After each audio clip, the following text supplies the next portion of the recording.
Recording in progress.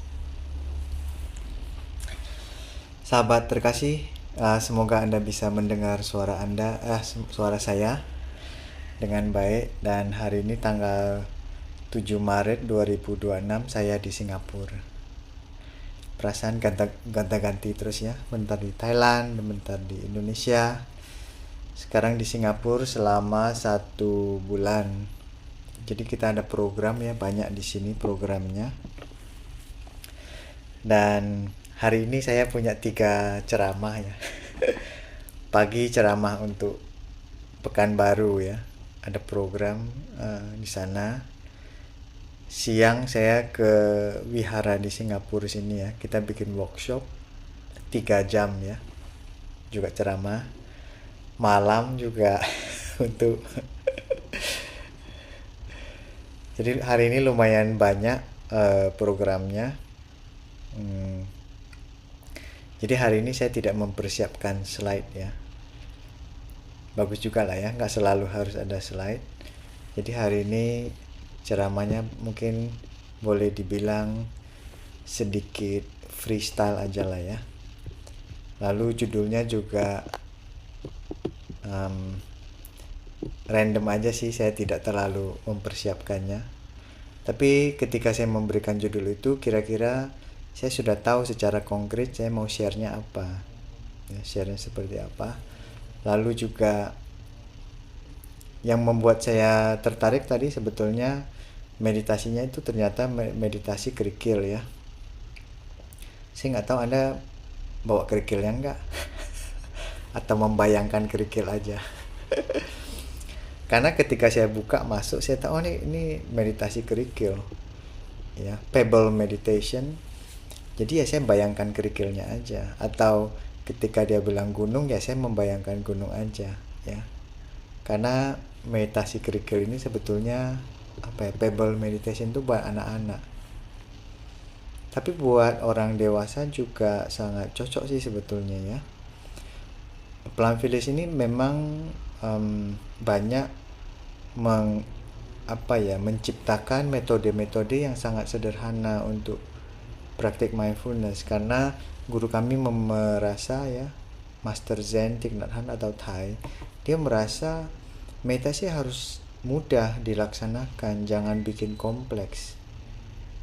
Jangan sampai orang mau meditasi dibikin jelimet gitu ya. Terus seolah-olah meditasi itu sangat susah. Karena dulu ketika saya kurang ngerti, saya rasanya kok meditasi itu sesuatu yang sangat susah dikerjakan. Atau ada orang yang merasa menggertak gitu. Menggertak itu artinya dia sengaja membuat meditasi itu susah, seolah-olah tak semua orang bisa melakukannya. Ada ya?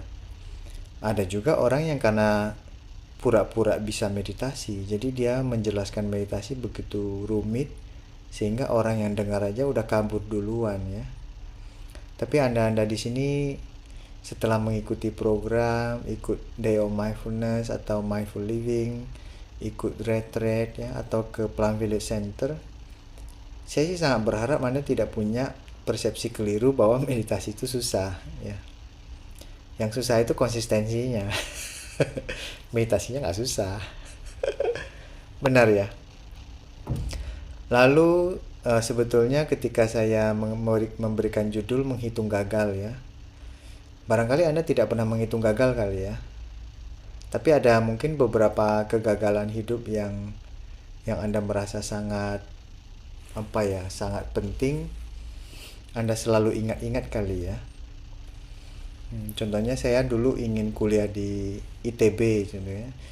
Karena saya gagal masuk ke ITB, jadi saya merasa saya gagal di situ dan merenungkan kegagalan ini. Dan saya hitung berapa kali saya gagal masuk ITB. 3 kali.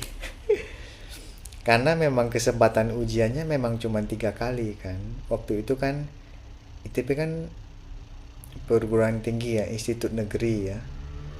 Jadi setiap orang cuma diberi kesempatan untuk 3 kali ya untuk tes masuk ya. Kalau tes pertama gagal, ya kita masih ada kesempatan kedua.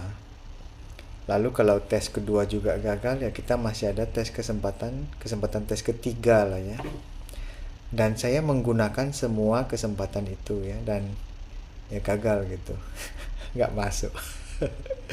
Ya. Jadi kalau saya hitung ya 3 kali saya gagal ya. Kalau misalnya ada kali keempat, saya masih mau coba sih ya. Kalau kali keempat kan saya tidak tahu ya apakah masih gagal atau tidak ya. Atau dikasih 5 kali, ya saya tetap gagal 5 kali bisa juga ya. Karena ada waktu itu memang mau masuk perguruan tinggi negeri ya, yang bergengsi itu memang susah ya.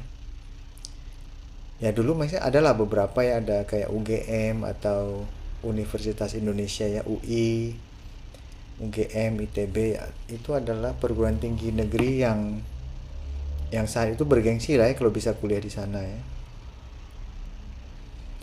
Lalu setelah berpikir lama ya, saya merasa gagal itu memang sedih lah ya awalnya. Gagalnya cuma di dulu aja. Setelah sekian lama, setelah melihat kembali kegagalan itu, ternyata saya sedikit bodoh gitu ya. Bodoh itu artinya adalah karena apa? Saya melihat ada manfaat dari kegagalan itu. Ya, sampai saya sudah melihat manfaat dari kegagalan itu, saya baru tidak merasa gagal lagi. Sukses gagal namanya ya. Sukses gagal. Karena saya merasa contohnya saya tidak masuk ITB, tapi saya kuliah di Universitas Pajajaran ya. Jadi saya juga menemukan banyak teman yang baik ya. Lalu pernah ada suatu ketika saya ke ITB, saya lihat banyak mahasiswanya itu lusuh-lusuh gitu. Matanya lebam, jalannya tuh kayak zombie gitu ya. Waktu itulah ya. Lalu tapi ada juga yang necis ya, ada yang rapi juga ya. Lalu jeleknya apa waktu itu di sana, karena kan institut ya, banyak tekniknya ya. Jadi lebih banyak prianya daripada wanitanya. Kurang balance kali ya. Mungkin karena jurusan-jurusan tekniknya. Mungkin universitas tempat saya kuliah ya cukup balance lah ya, pria sama wanita ya. Jadi akhirnya saya mulai melihat kegagalan itu sebetulnya not bad gitu ya. Kalau sudah bisa melihat ini, tampaknya gagal atau tidak gagal tidak terlalu bermasalah lagi bagi saya ya. Bagi saya loh ya. Lalu ketika kita berbicara berhitung lah ya, karena saya mau pisahkan lah ya dua topik. Topik pertama menghitung, topik kedua gagal ya. Orang selalu bicara sukses kali ya. Gak ada orang yang mau bicara gagal ya. Yang seharusnya kan banyak yang bisa kita pelajari dari gagal ya. Oke, kita mau ngobrol lah ya, bicara tentang menghitung ya. Nah, kalau ketika kita bicara menghitung, berarti dia ada kaitannya sama angka ya. Hitung 1, 2, 3, 4, 5 gitu kan, dan seterusnya. Dan mungkin ada yakin waktu kecil, ketika masih kecil kita belajar menghitung ya. Mungkin ada satu waktu kita struggle untuk belajar menghitungnya. Nggak tahu ya apakah Anda masih ingat nggak waktu kecil ketika pertama kali belajar menghitung, tampaknya begitu susah gitu. Susah sekali menghitung ya. Mungkin dari TK ya. Saya juga TK ya, 2 tahun belajar menghitung. Seberapa susah masing-masing punya pengalaman berbeda lah ya. Kalau saya sih lumayan susah ya waktu belajar menghitung ya. Lalu ketika diulang berkali-kali ya, diajarin guru, ditulis, diucapkan ya, pakai tangan ya. Dulu kan hitung selalu pakai tangan ya. Nah, lama-lama ada suatu waktu kita bisa menguasai ya. Biasanya rata-rata SD ya sudah bisa menguasai hitung dengan baik ya. Jadi Anda bayangkan ya, dari TK Anda belajar menghitung, SD Anda menghitung lagi. Cuman SD mungkin kan hitungnya sedikit lebih kompleks ya, lebih banyak variasi ya. Tapi minimal kita nguasai hitung yang paling minimal 10 jari bisa kita hitung dengan baik kali ya. 1 sampai 10 ya. Barangkali itu bisa apa ya, semua orang lah ya. Nggak ada orang di sini nggak bisa berhitung 1 sampai 10. Ada yang gagal nggak kalau hitung 1 sampai 10? Saya harap nggak ada ya. Lalu setelah saya ingat ya, saya mencoba ingat-ingat ya, ketika setelah SD sudah jago hitung nih istilahnya ya, jago hitung. Setelah jago hitung semuanya mau kita hitung. Perasa nggak? Tiang lah kita hitung, pohon lah kita hitung ya, ayam lah, kerbau lah, apa semuanya dalam urusan hitungan. Duit juga kita hitung kan. Duit lah hitung berapa hari lah. Kemudian nilai rapor lah, semalah. Semua itu kita semua jadi hitung. Benar ya? Sampai nanti kadang-kadang juga yang lucu juga mau kita hitung lah ya. Contohnya bintang di langit juga mau Anda hitung ya. coba hitung bintang di langit. Ditunjuk-tunjuk dulu, ini bintang ini. Tapi ya apa ya, iseng-iseng dan berhadiah aja kali ya. Kemudian ketika main ke pantai, kita juga mau mencoba menghitung pasir di pantai kali ya. Ambil seonggok kita hitung ya. Terlalu kecil kali ya, susah mau dihitung ya. Lalu juga rambut di kepala juga mau dihitung ya, dihitung 1, 2, 3, 4 berapa ya. Kalau saya sudah nggak ada rambut ya, jadi nggak usah pusing ya menghitungnya, jumlahnya berapa juga nggak usah terlalu dipusingkan ya. Ya itu bicara hitungan lah ya.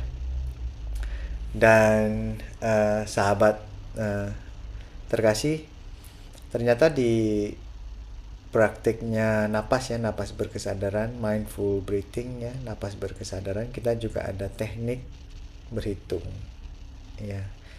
Dan teknik berhitung ini dijamin Anda tidak akan salah. Contohnya kita hitungnya bisa 1 sampai 5 atau 1 sampai 8 atau 1 sampai 10 ya.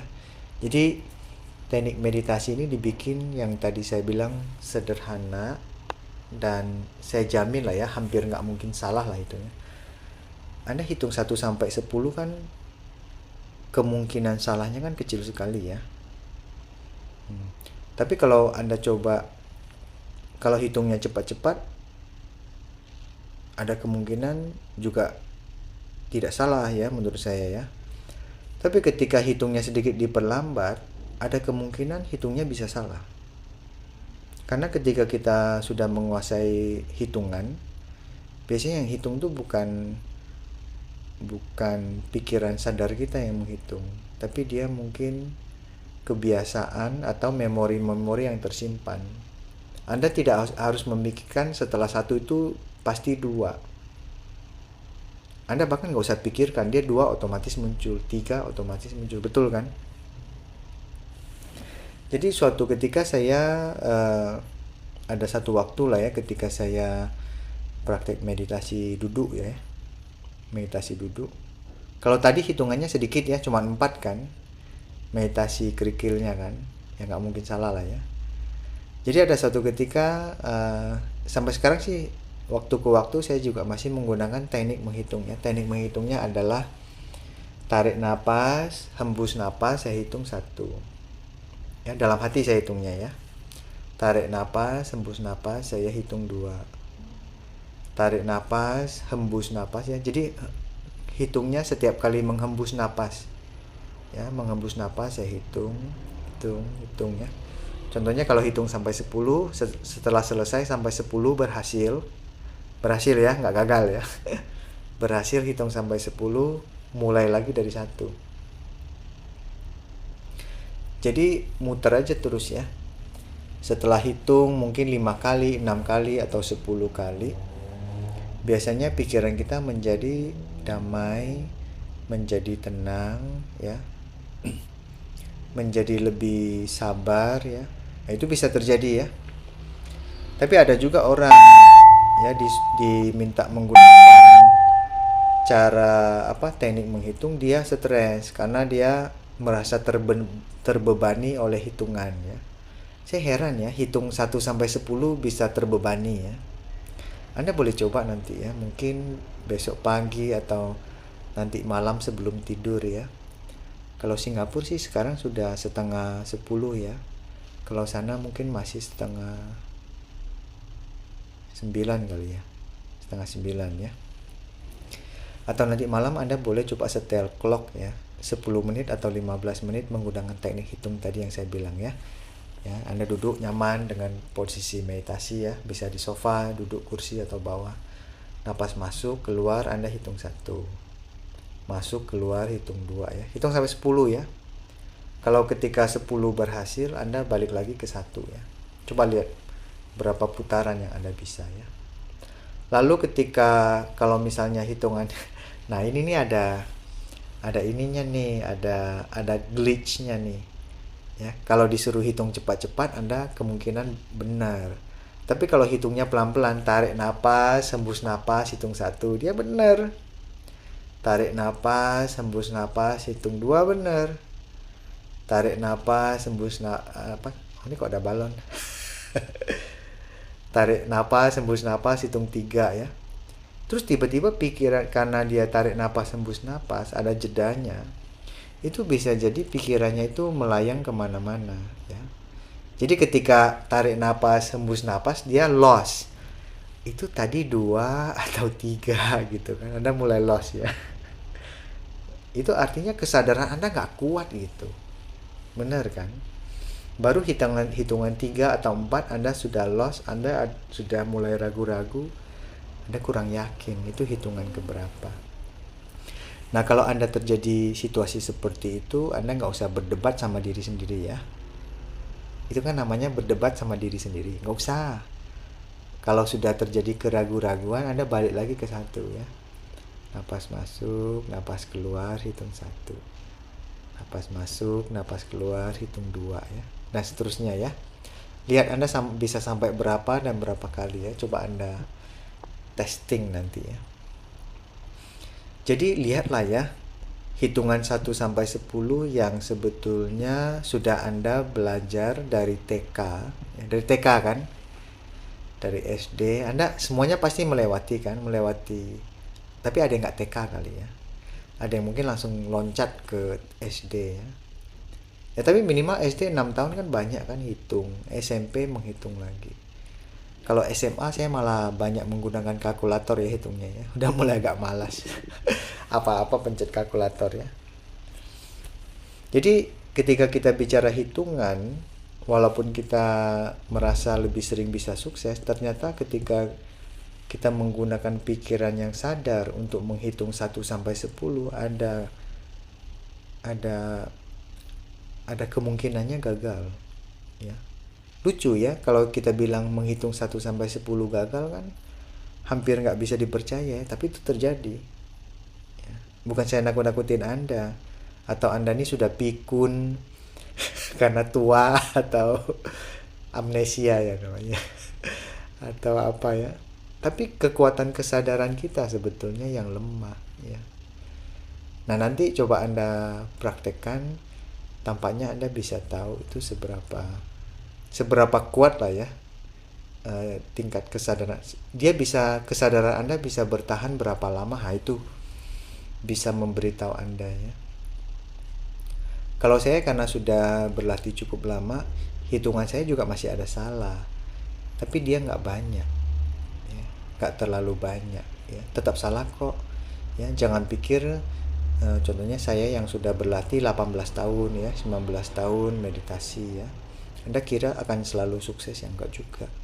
Kesadaran saya juga kadang-kadang bisa lemah juga ya. Makanya tingkat kesadaran ini harus sering-sering dinaikkan ya. Bagaimana kalau kita naikkan kesadaran kita lewat mendengarkan suara genta bel? Gimana? Bel masternya nggak tahu siapa ya. Baik, saya tutup mikrofonnya. Kita akan mendengarkan suara genta. Kita sama-sama bernapas masuk, bernapas keluar ya. Saya mau Anda hitung ya, napas masuk, napas keluar, hitung ya. 1, hitung saya mau tahu nanti angka Anda berapa ya. Anda dengarkan belnya, Anda hitung terus sampai ketika suara belnya hilang, Anda berhenti hitung ya. Setelah itu Anda ketik angkanya di chat ya, boleh ya. Ini main game dikit ya sama ini. Silakan kita dengarkan sama-sama.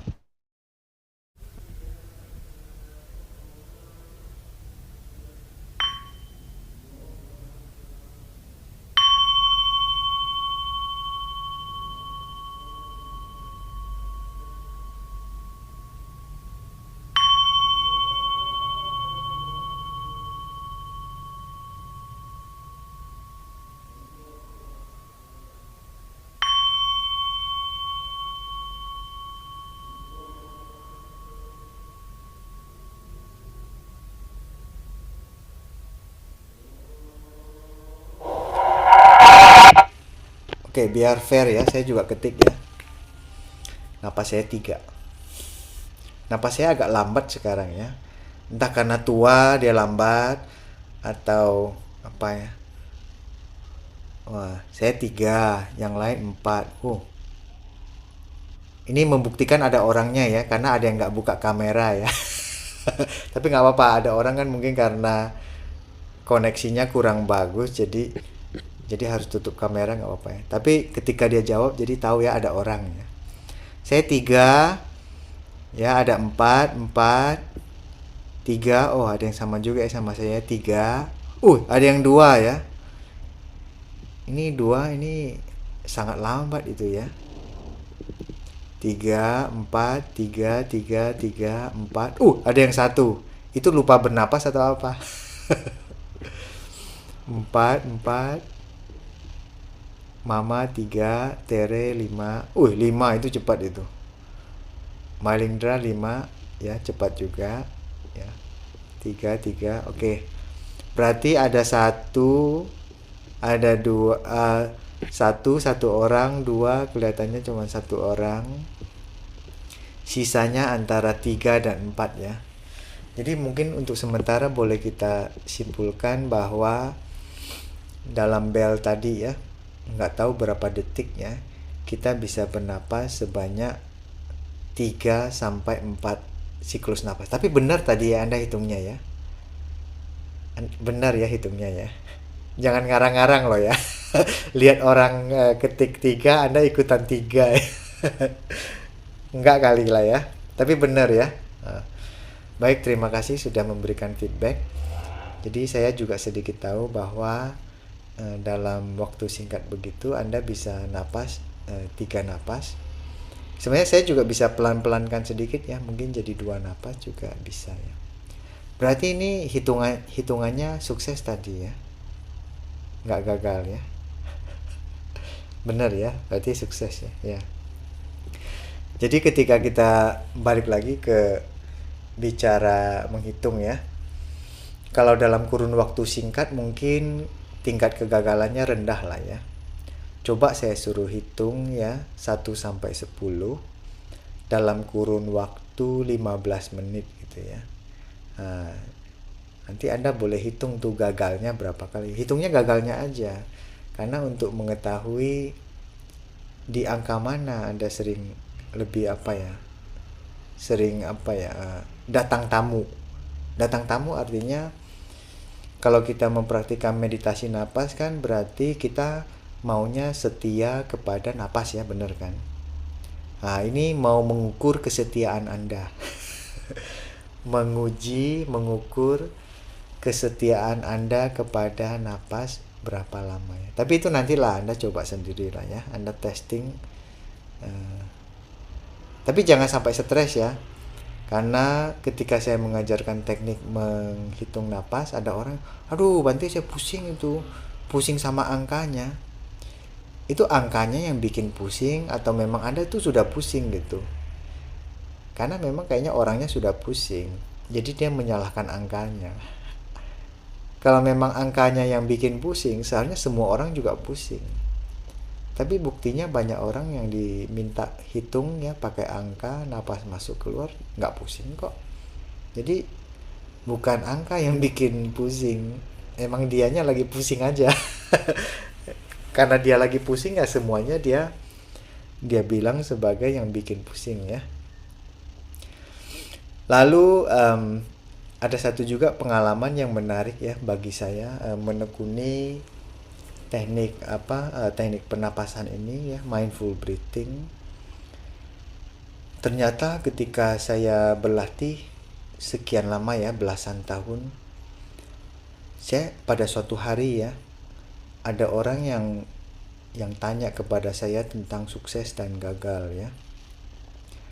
Bagaimana dia sukses dalam meditasi ya, bagaimana dia sukses dalam mengamati napas, bagaimana dia gagal mengamati napas ya. Jadi sampai ada satu hari ada yang datang kepada saya, dia bilang dia ini kalau diminta untuk memperhatikan napas dia selalu gagal, dia bilang ya. Dan dia mengaku sudah mempraktikannya berkali-kali ya. Berkali-kali ini kan saya nggak tahu dia berapa kali ya. Dia bilang kayaknya praktik napas berkesadaran ini, mindful breathing doesn't work gitu, nggak cocok buat dia ya, karena dia merasa sering gagal ya. Lalu saya pikir kalau dia latihan gitu aja dia bilang dia banyak gagal ya, apalagi saya kan. Coba Anda bayangkan, saya sudah latih bertahun-tahun, kegagalan saya berapa banyak tahu nggak? Anda jangan pikir oh ini brother ya sudah lama, sudah jago ya, sudah expert ya, jadi jarang gagal gitu ya. Tapi saya juga banyak gagalnya ya. Contohnya pagi ngantuk-ngantuk ya, tidurnya nggak bagus ya, bangun pagi terus pergi meditasi juga kualitasnya nggak bagus, itu bisa jadi gagal juga ya kan. Nah kalau Anda mau menghitung gagal meditasi, saya nggak yakin ada orang bisa melebihi dari saya. Kalau kita mau hitung-hitungan ya, kita hitung-hitung, kita kalkulasi ya, saya nggak yakin loh Anda bisa, angka kegagalan Anda itu bisa melebihi saya nggak yakin. Kalau mau dihitung semua, angka kegagalan saya bisa jadi nomor 1 ya. Di antara sini ada berapa orang? Sini ada 40 ini ya. Ya 39 lah ya, minus saya ya. Saya berani taruhan sama 39 orang di sini ya. Kalau kita mau hitung-hitung gagal, Anda nggak akan bisa menang ya. Kalau saya klaim juara 2, nggak ada yang berani klaim juara 1. Benar nggak? Nah kalau begitu banyak saya masih tidak give up. Kalau Anda merasa gagal dalam praktik ini, apakah Anda mau give up ya? Anda bandingkanlah sama saya ya. Jadi setiap kali Anda bandingkan sama saya, mungkin Anda belum mau give up gitu. Belum mau menyerah, karena banyak orang menyerah gitu ya, banyak orang menyerah ya. Jadi biar Anda tambah semangat ya, Anda tiap kali kalau mau menyerah ya ingat saya ya. Ini tuh brother aja gagalnya setinggi langit aja belum mau menyerah. Tapi di antara gagal itu ya, saya juga banyak mendapatkan suksesnya ya. Tapi kalau dibandingkan antara gagal dan sukses ya, saya masih berani bilang lah ya, gagalnya juga cukup banyak ya. Barangkali banyak orang takut kali ya gagal ya. Kita ini adalah masyarakat yang mempersiapkan kita harus selalu sukses. Apa yang kita dengar dari motivator, dari siapa ya, mungkin selalu bicara bagaimana selalu menjadi sukses ya. Mungkin nggak gitu banyak orang yang mengajarkan bagaimana mensikapi, melihat, merespon terhadap kegagalan ya. Dan apakah Anda benar-benar gagal ya? Contoh ketika saya bilang saya gagal masuk ITB, apakah itu benar-benar gagal? Satu sisi boleh lah ya, benarnya setengah aja, 50%, partially correct. Benar parsial saja, benar setengah. Ya. Karena saingannya kan banyak. Jadi saya sebenarnya nggak gagal. Saya cuman ya kalah saing aja. Saya nggak gagal kok. Saya cuman kalah saingan aja, nggak apa-apa itu kan. Beda ya.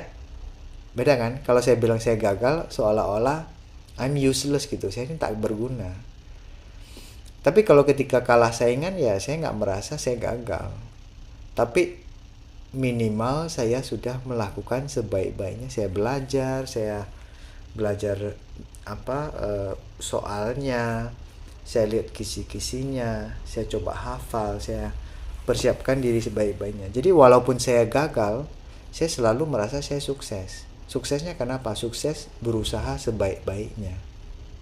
Betul nggak? Saya sukses karena saya merasa saya sudah memberikan seluruh jiwa dan raga saya untuk ujian masuk ITB. Jadi bukan saya gagal masuk sebetulnya, tapi yang nilainya yang lebih tinggi itu yang kompetitor lah ya. Nah, nilainya bisa saja kompetitif ya, atau juga mungkin zaman saya masih ada, ini menurut orang ya, menurut cerita orang, ada jatah-jatah ya, kota-kota ya, jatah yang dari daerah mana dapat kuota berapa, daerah mana dapat kuota berapa, yang matanya sipit dapat kuota berapa gitu katanya. Tapi saya nggak tahu persis ya, ini kan dengar orang aja ya, secara pastinya ya saya nggak tahu ya. Tapi akhirnya saya bahagia ya dengan kegagalan saya yang disebut sebagai gagal atau kalah bersaing masuk ITB. Saya kadang membayangkan kalau misalnya saya kuliah di ITB, barangkali saya tidak akan duduk di sini ketemu Anda itu. Mungkin jalan yang terjadi ke cabang yang berbeda, bisa jadi ya. Jadi akhirnya saya selalu bersyukur apapun itu, gagal atau sukses atau kalah bersaing atau menang bersaing, saya tidak akan sombong. Ada itu pepatah Jawa bilang kalau misalnya kalau menang itu jangan sombong. Benar ya.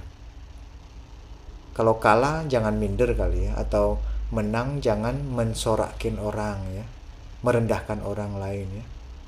Adalah itu pepatah yang sangat bagus menurut saya. Kalau menang ya jangan sombong ya, jangan meremehkan orang lain. Kalau kalah ya jangan meremehkan diri sendiri ya. Karena apapun yang kita lakukan, ya lakukanlah sebaik-baiknya ya, Anda selalu pemenang. Anda selalu menang ketika sudah melakukan yang terbaik.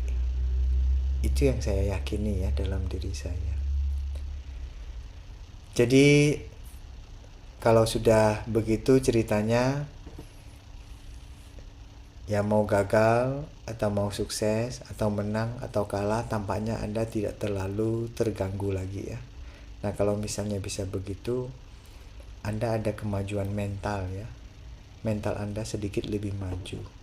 Karena ada orang dia merasa gagal ya, dia seolah-olah merasa hidupnya itu gagal total gitu.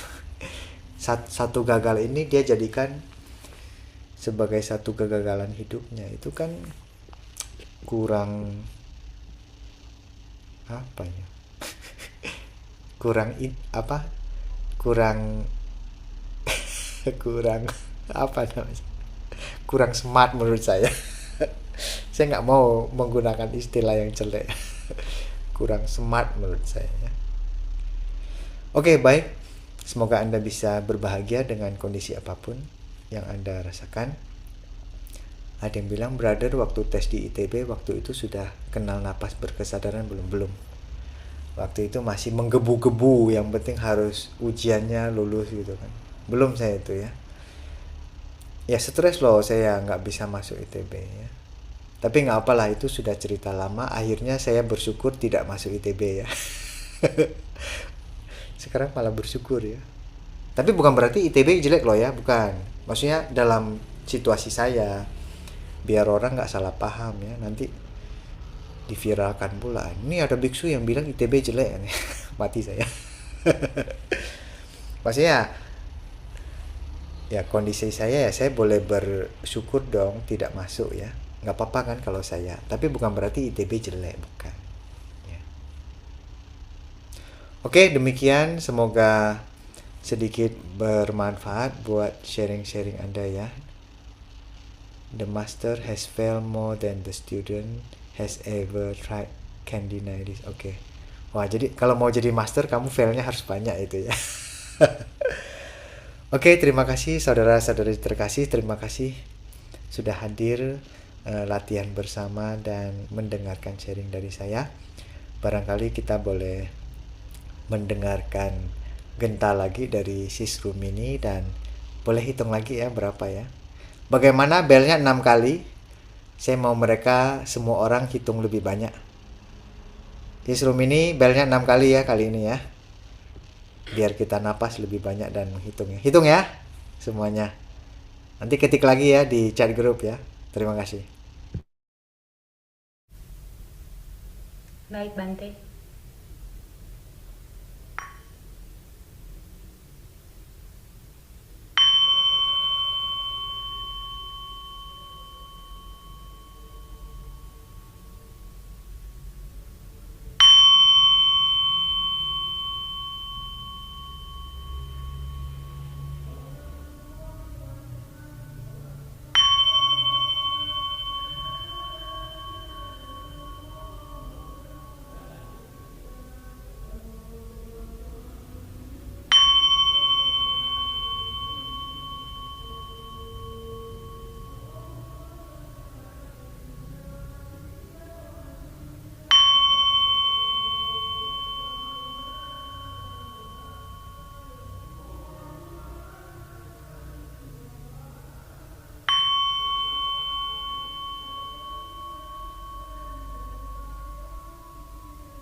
Saya salah kali ya, Bante.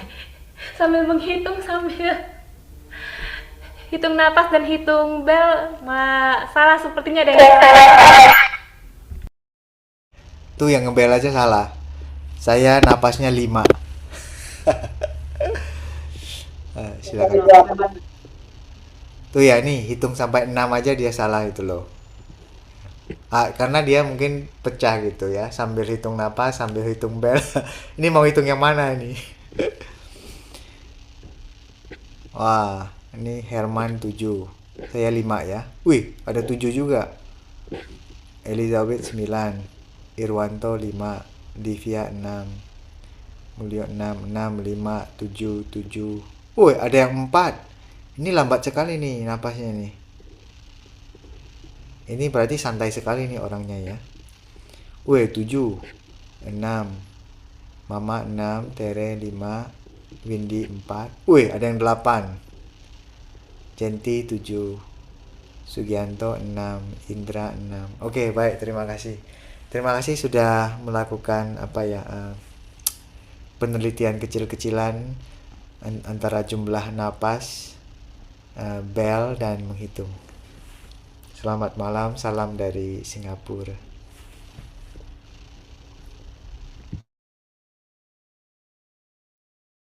Baik, terima kasih Bante Nyonya Badra yang telah membawakan sesi Wejangan Dhamma pada malam hari ini. Selanjutnya kita akan lanjut ke sesi berbagi pengalaman dan tanya jawab. Jika ada yang ingin berbagi atau tanya jawab, brother sister boleh raise hand atau boleh tulis di kolom chat.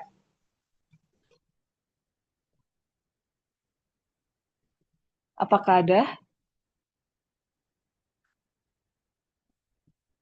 Wah, ini kalem banget ini ya. Sudah happy semua itu.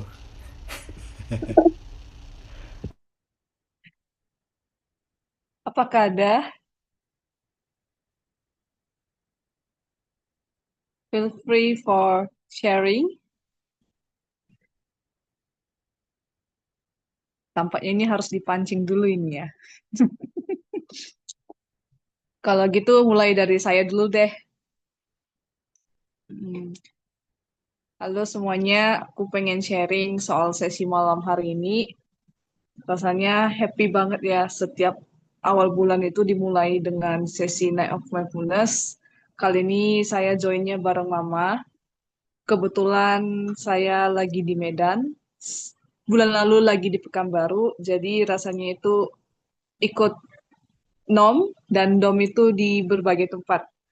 Untuk sesi meditasi kerikil tadi itu rasanya itu agak ganjal karena memegang sesuatu gitu loh.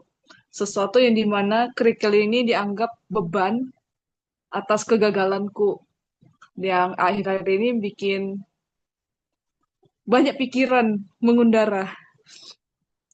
Jadi di sesi meditasi kerikil tadi saya belajar bahwa apapun yang saya genggam tak selamanya harus digenggam. Ketika ingin berubah menjadi diri yang lebih baik, harus melepas genggaman itu perlahan. Boleh melepas semuanya, tapi rasanya itu kan berat tuh sebagai manusia. Dan ini benar-benar nyentuh banget. Terus tadi pas Bante cerita tentang manfaat kegagalan itu, ternyata balik lagi teringat. Berlatih mindfulness itu juga salah satu cara bagaimana saya memaknai kegagalan saya. Selama ini saya merasa kegagalan itu adalah akhir dari segalanya, padahal kegagalan itu adalah pelajaran yang nggak dikasih sama sekolah. Sekolah pengen kita itu nilai bagus, pengen nilainya cantik-cantik semua, tapi nggak pernah dikasih tahu kegagalan itu ternyata itu juga belajar. Itu yang jadi ngeklik banget sama aku. Terus yang soal mindful breathing, itu ada teknik berhitung, di mana tadi Bante ada jelasin hitungan 1 sampai 5, 1 sampai 8, 1 sampai 10, tergantung dari pribadi masing-masing orang. Dan jujur memang teknik berhitung ini cukup menarik karena kebanyakan di kebanyakan di kehidupan sehari-hari itu tuh, hitungnya itu tep tep tep tep tep tep, ritmenya terlalu cepat. Kadang di momen yang seperti ini perlu yang namanya slow down. Nggak selamanya itu kayak slow down itu bentuk memaknai kegagalan. Tidak. Slow down itu berarti balik ke diri sendiri. Itu sih yang aku dapetin untuk sesi malam hari ini. Terima kasih. Apakah ada teman-teman yang ingin berbagi pengalaman atau tanya jawab ke Bante?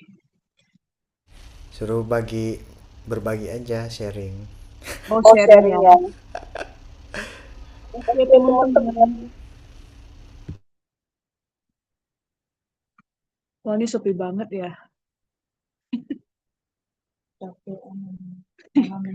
Kecapean malam minggu. Wah, ini kalem banget ini. Ayo dong, biar nggak kesepian saya.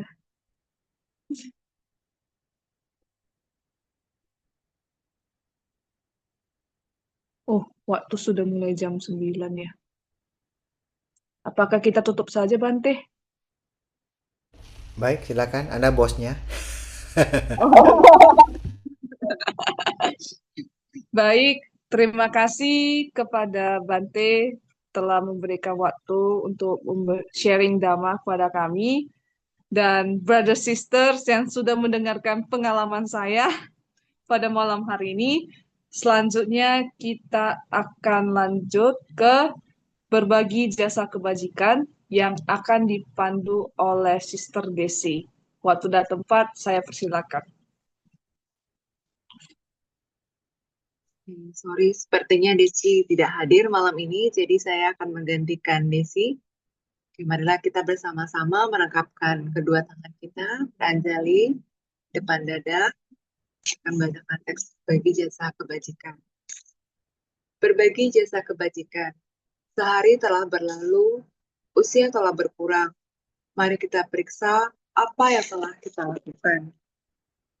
Wahai komunitas, berlatihlah dengan rajin dan sepenuh hati dalam meditasi. Ingatlah segala sesuatu tiada yang kekal abadi. Hiduplah dalam kebebasan di setiap momen, agar kehidupan tidak lewat begitu saja tanpa makna. Makhluk tiada batas, aku bertekad membebaskannya. Gangguan batin tiada ujung, aku bertekad memutuskannya. Pintu Dharma tak terukur, aku bertekad mempelajarinya. Buddha Dharma tak tertandingi, aku bertekad merealisasikannya. Mempraktikkan jalan penuh kesadaran, memberikan manfaat tanpa batas. Kami bersedia untuk berbagi hasil kemajuan praktek kepada semua makhluk.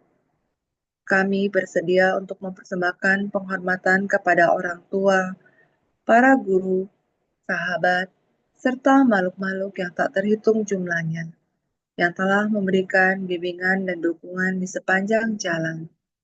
Sadu, sadu, sadu.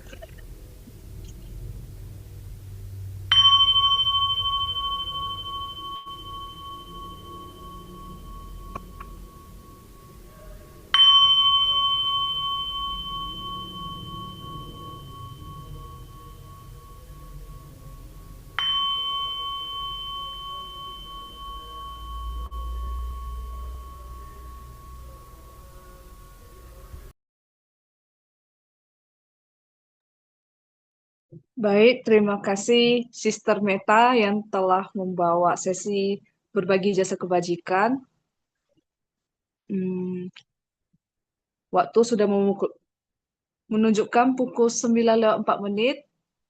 Terima kasih kepada Bante Nyanya Badra, Brother Sisters, dan semua makhluk yang hadir pada sesi Night of Mindfulness pada malam hari ini. Semoga praktik latihan kesadaran ini membawa kita menjadi pribadi yang lebih baik. Akhir kata, terima kasih. Sabe sata bawantu sukitata, semoga semua makhluk hidup berbahagia. Namo Sang Hyang Adi Budaya, Namo Buddhaya. Bye bye. Terima kasih. Terima kasih Bante, terima kasih semuanya. Makasih Bante, makasih semuanya. Bye semuanya. Bye bye. Bye bye. Bye bye. Bye bye.